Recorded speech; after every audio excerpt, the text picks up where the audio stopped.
Ja. Søvergångt FKJ.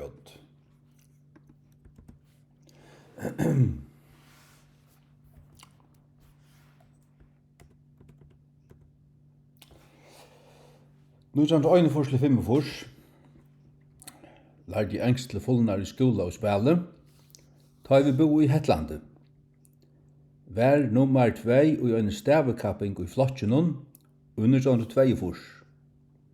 Ta jeg hei bo i Hetlandet i 2 år, hadde vi en stavekapping og jeg var nummer 2 i flotjenon. Vi skulle stava 20 ringår. Jeg har øyne til at våre feiler, det var øyne som bedre enn jeg. Til årsak at det er suttje år som mynter. Hvis jeg skriver et år for kjerst, så suttje jeg at det løyges ikke av årene her. Og så brøyde jeg det, og det var så sånn at det skulle stavast. Nå ser det ut som året. Det vil si at det er suttje år som mynter. 1993 til 2003 bor jeg 2 skøy i Oslandet, tilsammans i 6 år. Lærte jeg tåsa og skriva uslengst, lærte av vinemunnen Þorgils Line Þorberg sine. Jeg gikk altså i skola i Reykjavik i 4 år, lærte til grafisk snigjeva, og her skriver vi oppgaver i stoiler. Langt da jeg har vært 2 måneder i Oslandet, skulle skrive en stoil, og jeg fikk bøye å skrive han av danskon, enskon eller uslenskon. Jeg skriver han av uslenskon, 4 søyer. Eller var det 2? Jeg minns det var nekra søyer. Vi brukar årabøk og mallærebøk og sånt. Jeg skulle bare do uslengst, så møtte jeg Þorgils Line Þorberg sine, og han lærte meg godt uslengst. Ja. 93 kom Øyren Gordon Wallace av vidjokken og Runa og Kashamasømmen, og han leser ur sine KJV-firmer. Vi tar denne bønnerstund sammen, og han leser ur sine KJV ur Salmonon, og Guds ande sannfører meg om at hon tannratta Biblian. Det følte jeg, det visste jeg. Guds ande sannførte meg om det ta. Fra til stund så visste jeg det.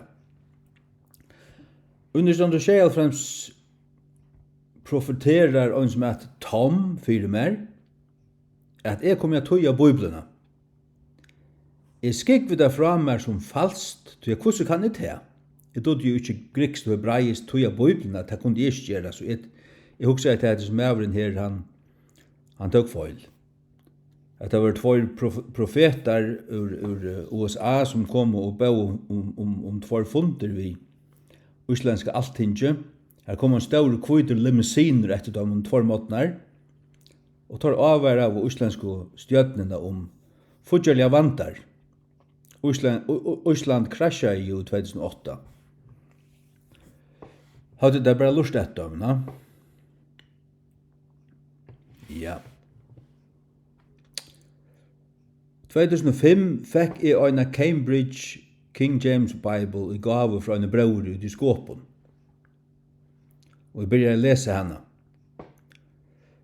2006 begynner god å kalla meg at tøya King James Biblene, særlig av bøkene til Gail Riplinger, New Age Bible Versions og In Awe of Thy Word. Jeg har hørt omkring 4 lester til henne ut av YouTube, og bestilte så hessa bøkene, og med en lest her, så ble mormor sannførder. Her rukka jeg ikke rett. Vi hadde ikke en gang Bibelen av føreskånd. Det sa jeg vel. Og hun tog seg om at alle de gamle Bibelen av Arne Arsent og Øynefors, det var at lukna ved King James, og jeg visste jo om at det la en gammel Gudbrands Bibel i Mariekirken i Kyrkjebø, og da var hun åpen, varst du. Jeg gjør det med flere turer ut her, tok mindre av som versjon, som jeg visste var kritisk vers, og sa til at jo visst, gamla uslenska Bibelen fra 1544 var lika som King James. 2008 var jeg bøyen til Rastevne i Danmark til Tony Møllerskov. Jeg fikk en teltepost fra Tøymon. Tilfeldigvis, jeg kjente til det, men det finnes et prei fra Gail Riplinger at det bor jeg med i Färjön, hette av telteposten tjånen. Her var tid samband med han. Så jeg ble bjauar til rastevnen i Danmark i Tonne Møllerskov og Dr. Nico Verhoef om bibelversjoner og troboan. Og det var i mars måned 2008. Kommen heimater byrja jeg tøya Øyna søy om dagen, og vi byrja 28. mars. Og i mai måned kommer så Nico Verhoef til Førja, og i 5 dager er stimpra og styrkja meg. Vi halda så 2 møter oss sammen. I Klaksvik og i Runavik.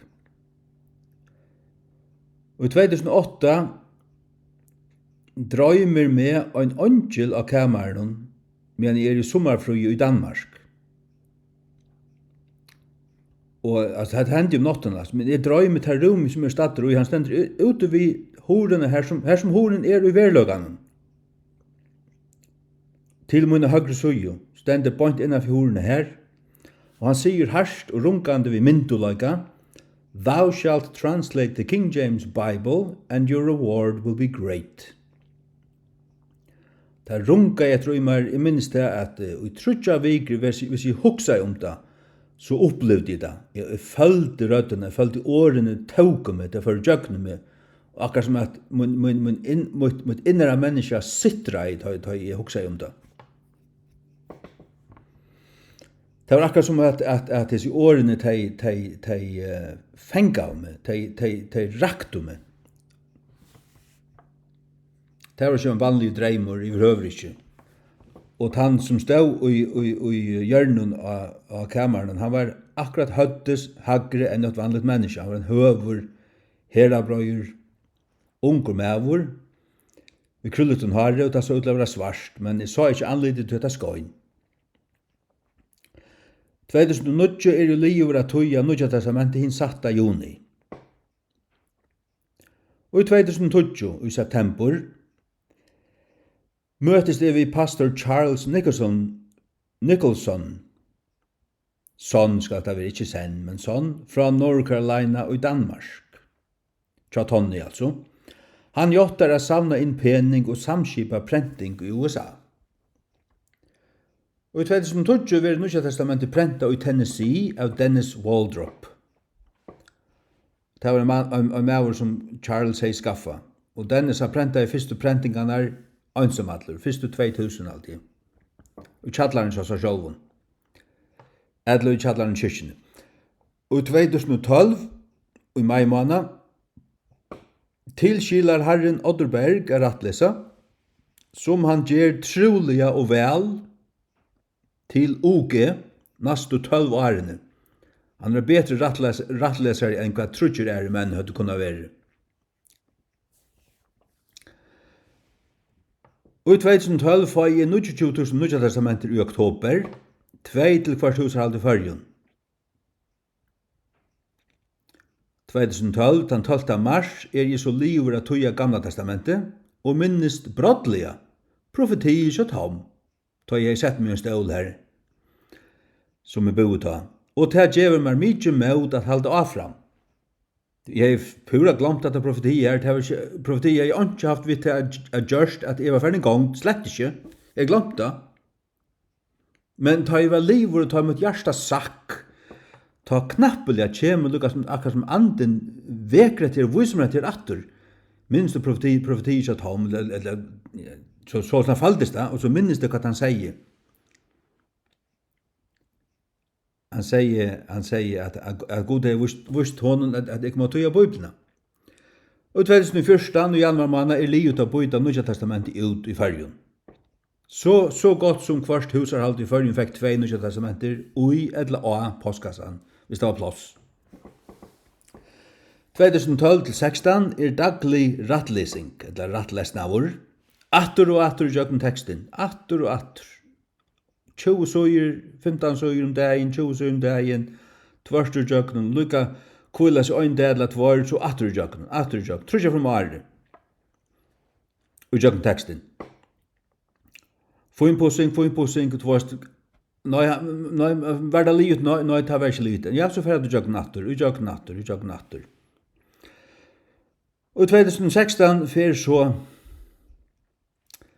fer så FKJ8 til prentingar til Bearing Precious Seed i Milford, Ohio. Og i 2016 får jeg 9600 eintøk av allar bøyblene, og i en bindjo til 16. februar. Og i 2019 kommer Adam, sonur Charles, at hjelpa til vi endaspurten av utbøytingene, som Lio 29. mars i Vestmanna.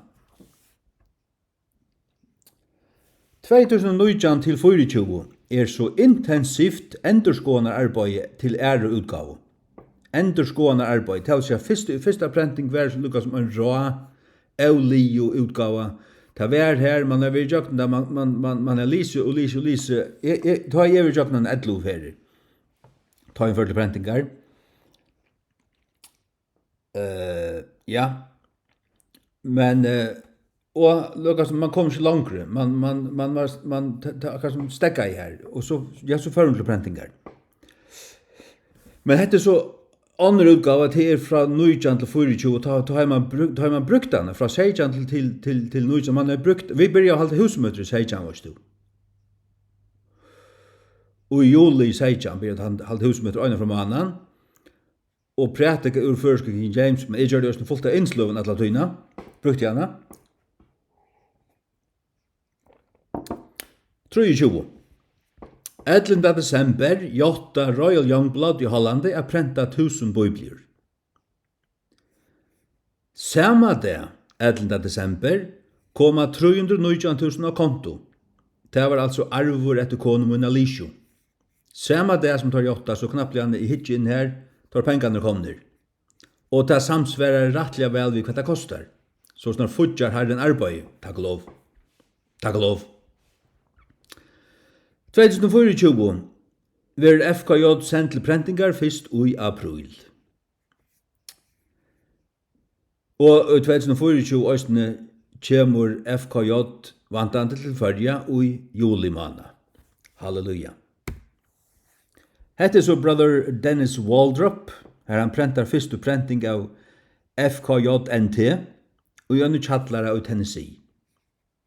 Stått litt og tog at det var just Tennessee og Elisha var fra, og her var og ferdagsjane I 21. Her prentar så Dennis, han døg 2-3 år søytene, og han prentat nek, han 80 hesar maskiner, og jeg vet ikke om først King James hever den sørsta bibelen han prenta. Men han følte så til at han skulle prenta, og Charles fikk samband ved han, og han gjorde I gjøre det. Hette så 15. desember 2020. Amerikanere skriver disse her mananar og deanar omvendt I mån til hva vi gjør.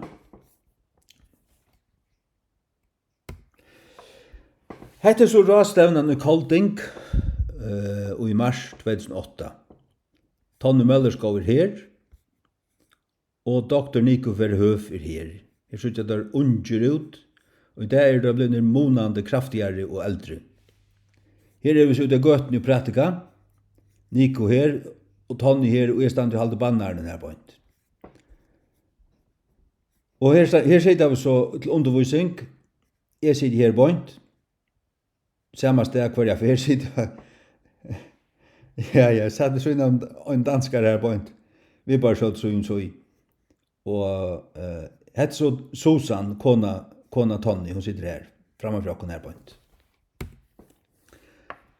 Hette så pastor Charles Nicholson, han kommer av vidja I april 2013. Han hjalp meg å bytte ut I Kamstelle.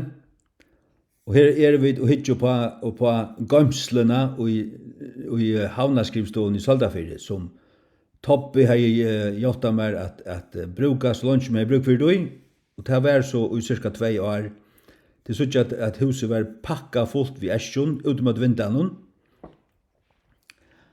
Og havnaskrivstolen I Saldafire, ja. Jeg kjemta vid Charles at dette var Joseph's barn. Hetta var gamsle huset til Josefe. Jeg sier hetta var pakka vid kodne. Jeg sier Bibelen var som kodn til førja folk, det er rett og Guds åre. Og hetta var et gamsle hus vid kodne til Josefe. Her er en davur til arbeids, åren og etter vanligan arbeidsdag. Alla tøyna, faktisk alla tøyna fra at vi byrja i til var livur, kjente jo amar til at jeg skulle opp klokkan 6, bya først, og så arbeida årene for til arbeids. Og første årene for til arbeids klokkan 20, arbeidde 20 til 6, fram til år 2015, 18 til brøytes det, men alle årene før jeg lukket opp klokkan 6, og arbeidde etter om kveld, faktisk for det meste, inntil for sång. Og det var vi alle som Bibelen her, og rattlesing og rattingar, og så her sitter jo rattleses, gjer brøydingar og vimersingar, og gjer der så her ivre. Og hette er så enda sporsteren i Vestmanna, Pointarna var livur, hetta var alt det sørste æskjan. Og hetta er ein dag inn i Søltafyri. Jonnar Danielsen Swami, han halsa på meg, og han tok en mynd, og jeg spurte han så en 2 år siden om han kunne senda meg myndene som jeg tidsi. Etter hånden var øyla få mynder av oss her. Men jeg fikk en badnavågn som jeg skradde om han av, og bygde bare en sånn kassa vi en kante og sånn bond her på en så at æskenar standa perfekt av her, og tverpassa oss under her. Så jeg fører stav i trusbibelen, 15 og her, 15 her, det vil si 30 og pluss 30 til trus, ja. Ja. Amen.